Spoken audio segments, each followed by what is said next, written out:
Muy buenas noches. El senador de Cambio Radical, Carlos Fernando Galán, está denunciando la existencia de beneficios que, según él, no han sido muy explicados a la opinión pública sobre las funciones de la Jurisdicción Especial para la Paz.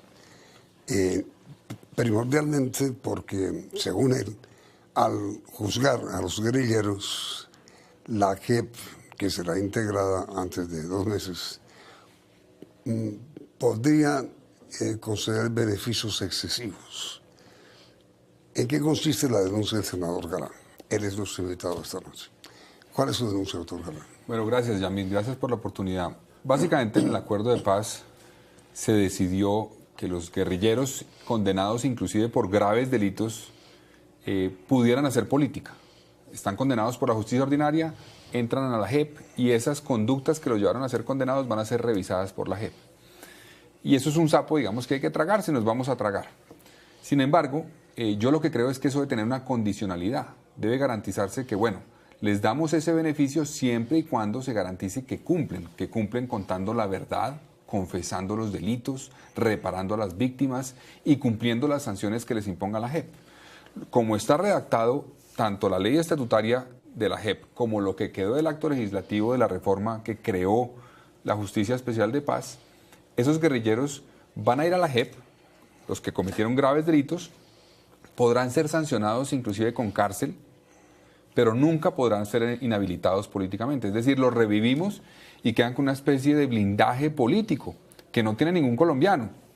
Cualquier colombiano que es condenado a penas privativas de la libertad, después queda inhabilitado para ejercer funciones públicas. En este caso, no. En este caso, miembros de las FARC, que por ejemplo vayan a la JEP porque cometieron una masacre, secuestros, etcétera, reclutamiento de menores, van allá, pueden no confesar sus delitos y entonces se van para la cárcel, pero después de que cumplan su pena de cárcel pueden salir a hacer política. Yo creo que eso no se debería permitir. Deberíamos meterle dientes a la condicionalidad de que se den los beneficios siempre y cuando cumplan. Yo espero que la Corte corrija eso. Pero a ver, doctor, me parece que en la Constitución de la República, por la reforma que ya fue aprobada sobre este tema, ese beneficio fue incluido. Efectivamente, Yamil. Eso fue incluido.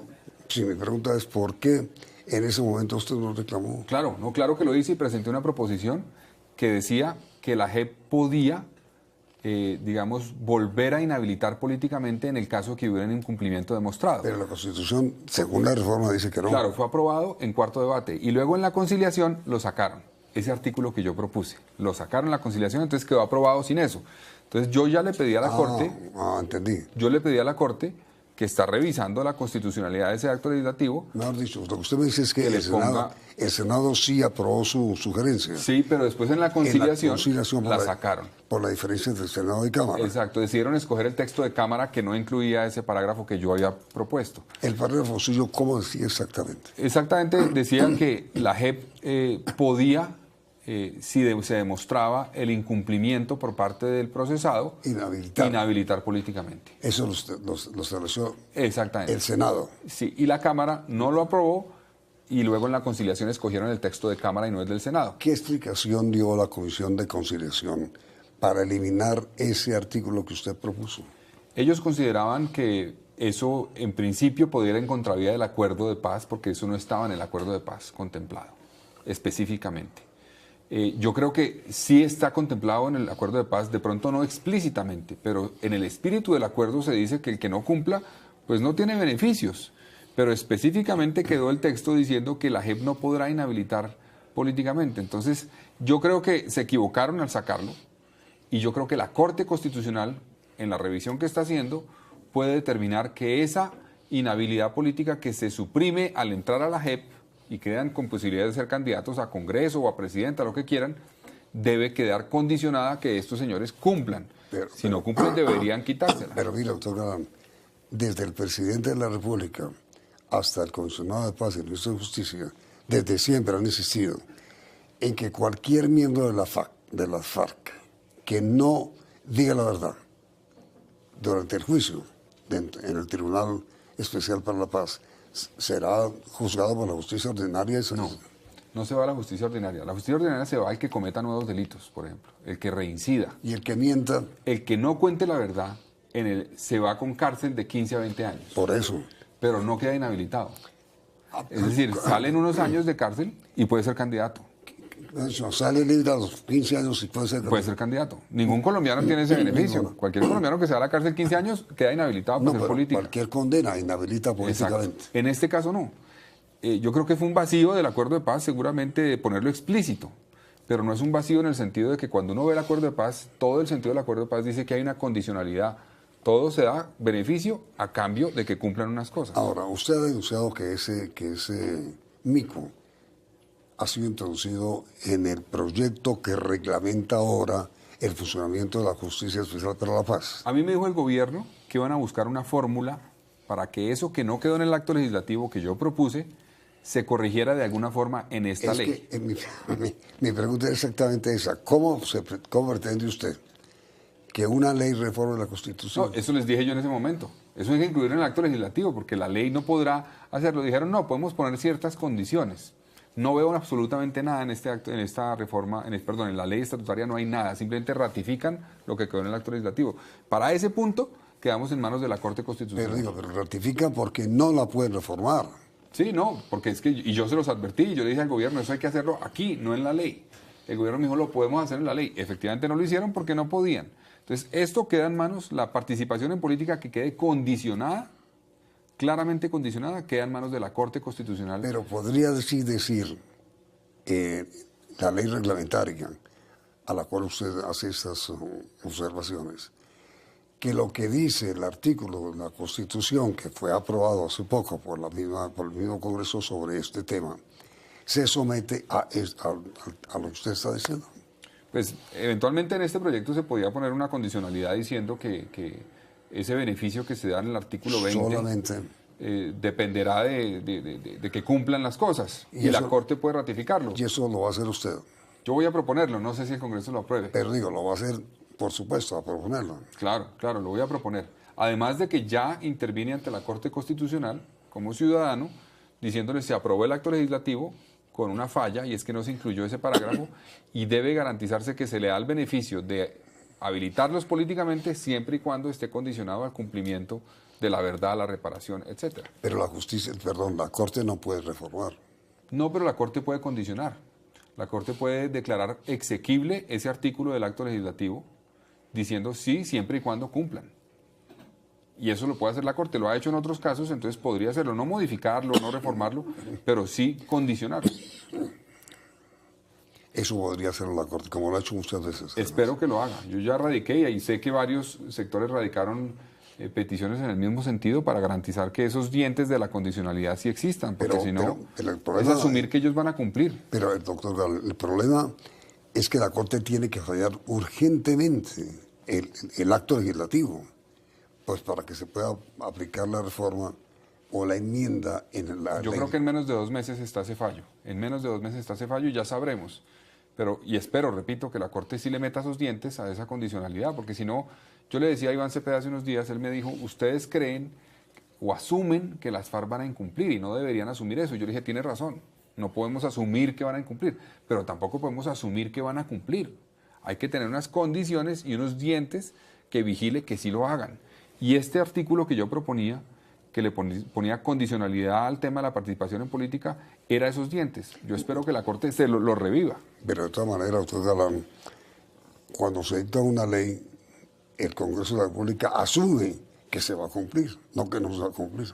Claro, la ley, pero la ley tiene que tener dientes para exigir el cumplimiento. O sea, si no, por ejemplo, aquí, como está estipulado hoy, repito, miembros de las FARC que hayan cometido graves delitos Sí, es que eso pueden no confesar y entonces salen a los pocos años, unos años de cárcel y mantienen su habilidad política. ¿Usted revisó en el acuerdo de La Habana si está establecido eso? El acuerdo de La Habana simplemente dice lo que planteaba el gobierno si no y es dice que la verdad, la JEP no sancionará inhabilitando políticamente. Sí. Eso dice textualmente, pero en varios puntos del acuerdo se dice que la entrada al sistema, a este sistema de justicia, depende del cumplimiento. Entonces yo lo que creo es, bueno, muy bien. Entonces si entran e incumplen, deberían quedar condicionados y sancionarse o eventualmente sacarlos del sistema. Pero eso no está, en la ley estatutaria no está. No está contemplado que los saquen del sistema si incumplen en temas de verdad o reparación. Está solamente en el caso de que reincidan, de que cometan nuevos delitos. Pero entonces, a ver, usted está denunciando primero que hay una especie de mico que ya fue introducido en la reforma constitucional que no sanciona con inhabilidad política a los guerrilleros que inclusive sean sancionados o hallados culpables por la JEP. Hallados culpables, pero además que incumplan. Es decir, porque es que yo asumo que la mayoría van a ser condenados, Sí. sancionados. Estoy Pero de si cuentan toda la verdad, tendrán el beneficio de no tener cárcel, etcétera. Sí, sí. Pero, digamos, así no cuenten la verdad, así no reparen a las No, víctimas, no así no pierden. cumplan, van a la cárcel, pero no pierden los derechos políticos. Esa es una de las observaciones que usted está haciendo a la ley, al proyecto de ley que reglamenta la JEP. Exactamente. Y las otras son Hay otra. inmediatamente después de conocer.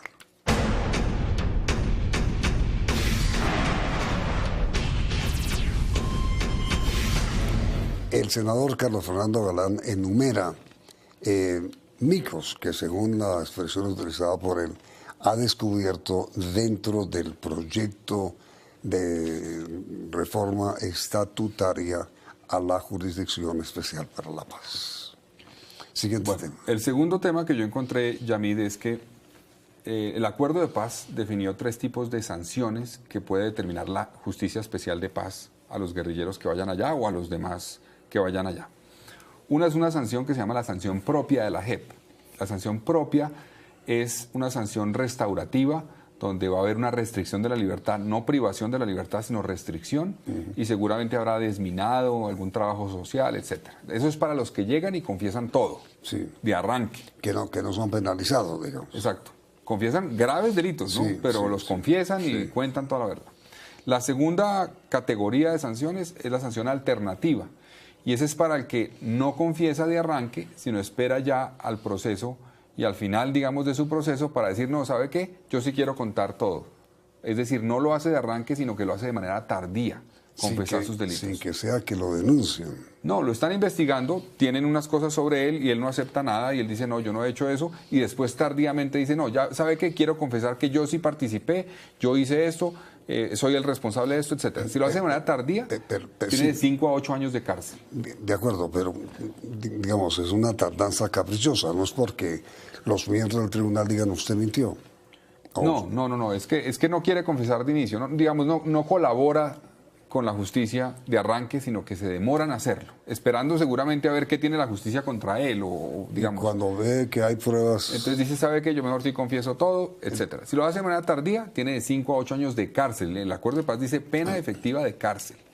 Y si no colabora... Tardía mientras lo están juzgando. Exacto. No después del juicio. No después del juicio. Tardía durante el proceso. Sí. Y la última categoría de pero sanciones... ¿sobre eso qué? No, pero ya le explico. La última categoría es de 15 a 20 años de cárcel al que no colabore nunca Sí, pero y no confiese nada. En el caso de los segundos de la pena alternativa... Sí, de la tardía. Sí, exacto. Que se le dice alternativa en el acuerdo de paz, se contempla, y ahí dice el acuerdo de paz, de 5 a 8 años de cárcel efectiva.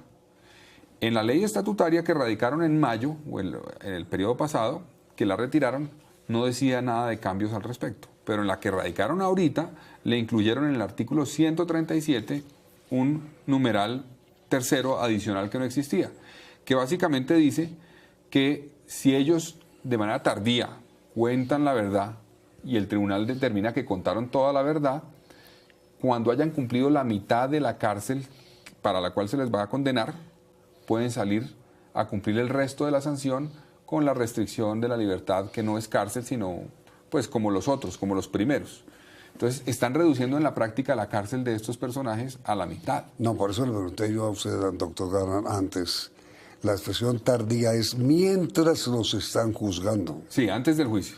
Antes de que los condenen. Por eso, ahí yo no veo ninguna, o no se ve ninguna grave... Es que el objetivo de hacer eso, Yamil, de poner la diferencia entre el que cuente todo de arranque y el que no, es incentivar a que colaboren con la justicia, que realmente cuenten todo, que no se vean obligados a hacerlo en algún momento, sino que tengan una iniciativa y contribuyan y demuestren su voluntad de paz así. No, pero digo, doctor Galán, comienzan a juzgar al señor Timochenko, por cierto. Él no confesó nada el lunes ni el martes, pero decidió el miércoles contar. Entonces, Depende de la etapa del proceso, digamos. Una cosa es en la sala de reconocimiento, otra cosa es en el tribunal. Si en la sala de reconocimiento no reconocen nada, pero después en el tribunal dicen, no, sabe que yo sí es el quiero que los va a confesar. juzgar. Exacto. Yo sabe que sí quiero porque se dan cuenta que sí tienen pruebas y que de pronto los condenan a 15, 20 años de cárcel. Pero están todavía dentro del proceso. Sí, están todavía en el proceso. Pero esto va en contravía de lo que se firmó en el acuerdo de ¿Y paz. cuál es la propuesta suya?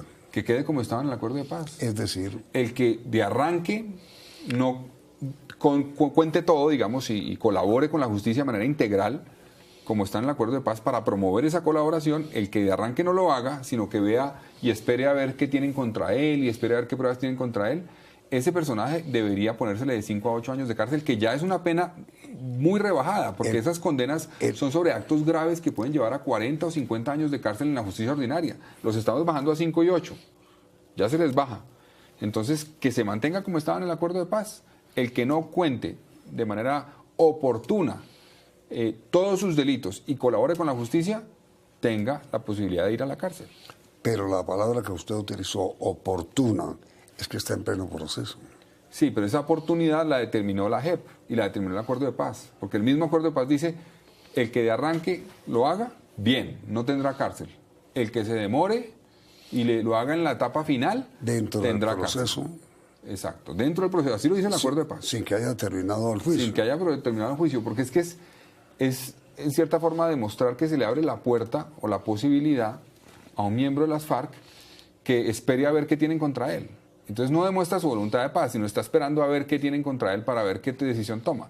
Lo que buscamos en este acuerdo de paz es que no hagan eso, sino que tengan la voluntad, la demostración de decir, ¿sabe qué? Yo quiero confesar todo lo que yo hice de delitos que puedan ser sujetos de investigación por parte de la JEP. Aquí está, lo confieso todo, y eso es lo que queremos. Eso amerita que nos traguemos el sapo de reducirle las penas o eliminar las penas de cárcel. Si ellos se ponen a jugar con la justicia y decir, venga, si yo me demoro, ¿qué pasa? De pronto no tienen las pruebas contra mí, estamos abriendo la puerta a una puerta, me parece muy perversa, de incentivar no contar todo, porque le estamos rebajando la cárcel. En cambio, si les damos el beneficio de no tener cárcel, si cuentan todo, incentivamos es que cuenten absolutamente todo. Es decir, la posición suya es la de que el exmiembro directivo, jefe de las FARC, que esté ante el tribunal que lo está juzgando, diga tan pronto comience el juicio toda la verdad. Toda la verdad, que tenga un incentivo claro. Y que no le vayan diciendo todo. y esto, y esto, y esto. Exacto, exacto. Y eso contribuye a la verdad, contribuye a los derechos de las víctimas y contribuye a la justicia. Se ameritan o amerita que hagamos sacrificios en justicia a cambio de verdad plena.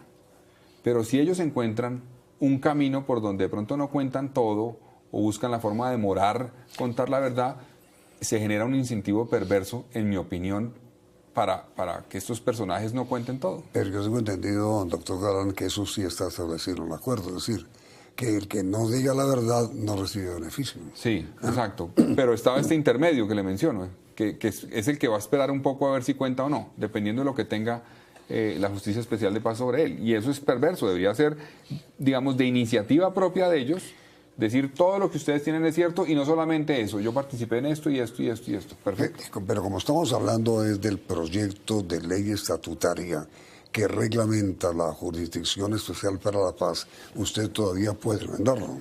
Sí, claro. Esto yo voy a presentar una proposición para que ese artículo quede correspondiendo a lo que dice el acuerdo de paz específicamente, y es que esos que de manera tardía vayan a contar algo tengan cárcel. A mí me llama la atención una cosa, Yamil, es que cuando uno quiere mejorar cosas del acuerdo de paz en la implementación jurídica del acuerdo, y uno dice, mire, de pronto aquí faltó decir esto para mejorar el tema de las circunscripciones, por ejemplo, de paz que se crearon, ¿por qué no lo hacemos de esta forma que garantiza que el espíritu del acuerdo se cumpla, etcétera? El gobierno le dice a uno, no, es que hay que seguir al pie de la letra del acuerdo. Pero en este punto no lo siguen al pie de la letra, en este punto sí crean una posibilidad para que se le reduzca la pena de cárcel a algunos miembros de las FARC, que ya son bastante reducidas, yo creo que no tiene sentido. Ahora, otro de los temas de los cuales se ha venido hablando ayer y hoy, que acaba de ser adoptado, es la responsabilidad del comandante y no del soldado, por llamarlo de alguna manera, dentro de las FARC. ¿Cuál es su opinión sobre eso? No, yo creo que debemos procesar y se deben procesar a los máximos responsables. En eso estoy de acuerdo. No al guerrillero raso. No, al guerrillero raso no, digamos. Ahora, ese guerrillero raso, y eso es una preocupación de la ONU, por ejemplo, que lo manifestó ayer en la ley de amnistía, sí debe tener una responsabilidad de ayudar a encontrar la verdad. O sea, un guerrillero raso seguramente no se va a procesar porque no es el máximo responsable del delito, pero sabe mucho sobre los delitos que se cometieron. Entonces hay que garantizar que esos que están siendo amnistiados, que son guerrilleros rasos y que están saliendo libres, tengan el compromiso y cumplan el compromiso de aportar en verdad y ayudar a determinar quiénes son los máximos responsables. Sí, pero sobre este tema ahí, doctor Galán, la pregunta es, ¿y quién y durante cuánto tiempo va a escuchar a 8.000 o 9.000 guerrilleros uno a uno? No, seguramente no a todos, pero vale la pena que quede una condicionalidad porque ellos tienen mucha información. Y si la justicia no tiene la información suficiente para condenar y sancionar a un máximo responsable de delitos de guerra, por ejemplo, pues sería absurdo que el Estado renuncie a la posibilidad de pedirle a alguien que el mismo Estado está amnistiando, decirle, oiga, yo lo amnistié, pero ayude, apóyeme en encontrar la verdad. Y dentro del debate que usted anunciará en el Senado de la República frente al proyecto de reglamento de la JEP, ¿hay algún otro mico que usted llama? No, mico no hay nada más. Pues hay otras discusiones que son muy complejas sobre, por ejemplo, cómo se va a reglamentar el tema de los civiles o de los terceros y que puedan ser llevados a la JEP, digamos. Los Hay la discusión auxiliadores sobre- de paramilitares. Sí, exactamente, o inclusive de guerrilleros también. Sí. Entonces, esa discusión hay que darla para que queden unas reglas claras, en mi opinión, porque no se puede ser arbitrario en eso y no se puede abrir aquí un boquete para que llamen a medio país que eventualmente no tiene una responsabilidad, sino que fue víctima. Muchos de los que fueron, digamos, entregaron recursos a los grupos ilegales, lo hicieron de manera, digamos, no voluntaria, fueron obligados, extorsionados, y a esos no se les puede considerar como victimarios que sean llevados a la JEP, sino que hay que tratarlos como víctimas. La pregunta final, doctor Galán. El doctor Humberto de la Calle ha dicho que Cambio Radical no está colaborando con el proceso de paz y que no hace sino poner puntillas en el proceso como estos debates que usted está anunciando.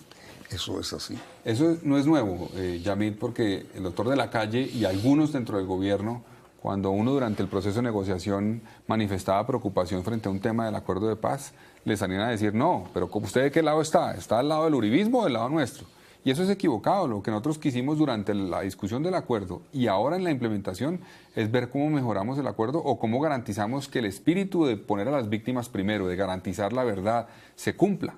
Y eso es lo que estamos haciendo y lo seguiremos haciendo. Eso no es torpedear el proceso, eso es todo lo contrario, es mejorar la implementación para garantizar que el objetivo fundamental de la paz se cumpla. El doctor de la Calle no puede esperar que el Congreso y nosotros como congresistas seamos notarios del acuerdo de paz, ni que la Corte Constitucional lo sea. Nosotros tenemos la posibilidad de revisar el acuerdo de paz y decir, bueno, nos parece bien este espíritu, lo vamos a apoyar, pero garanticemos que en la traducción jurídica, digámoslo así, en darle vida jurídica a ese acuerdo a través de normas, se cumpla el espíritu del mismo para que se respeten los derechos que siempre el doctor de la Calle dijo que eran los fundamentales del acuerdo. La paz, los derechos de las víctimas, que haya verdad, que haya reparación y no haya repetición. Eso es lo que buscamos y eso es lo que seguiremos buscando. Él se equivoca al tratar de desvirtuar la labor que cumplimos, porque inclusive muchos liberales han acompañado propuestas que hemos hecho que tienen que ver con eso, con mejorar el acuerdo. Es decir, las observaciones que Cambio Radical hace al proceso de paz, y cuando digo Cambio Radical incluyo a su creador, el doctor Germán Vargas Lleras, no es producto de una oposición no declarada al acuerdo de paz, sino de un proceso de mejoramiento del acuerdo. Pues sobre todo de que en la implementación del mismo se cumpla y cumplan los miembros de las FARC y los demás que vayan a ser procesados. El interés es mejorarlo. Yo creo que los colombianos y la mayoría de colombianos, inclusive muchos del sector del Centro Democrático, entienden que ya hay un acuerdo de paz firmado. Y es un acuerdo de paz que nos permitió que las FARC entregaran las armas, etcétera. Lo que hay que hacer ahora no es dar marcha atrás en el acuerdo, sino garantizar que su implementación funcione, que los guerrilleros cumplan, que el Estado cumpla, pero también que hagamos cumplir a la guerrilla, a los miembros de la guerrilla. Esa es la intención de Cambio Radical y yo creo que es válida y respetable. Esa es la pregunta para nuestros televidentes. ¿Están ustedes de acuerdo con la posición que acaba de exponer el doctor Fernando Galán en nombre de Cambio Radical, en que Cambio Radical mantenga su posición de hacer observaciones al proceso de paz, que no es una declaración de oposición? ¿Está bien? Muy bien. ¿Están de acuerdo con la posición de Cambio, sí o no? Perfecto. El resultado del sondeo saldrá al final de la emisión. Vienen las noticias del día en la siguiente emisión del Noticiero C.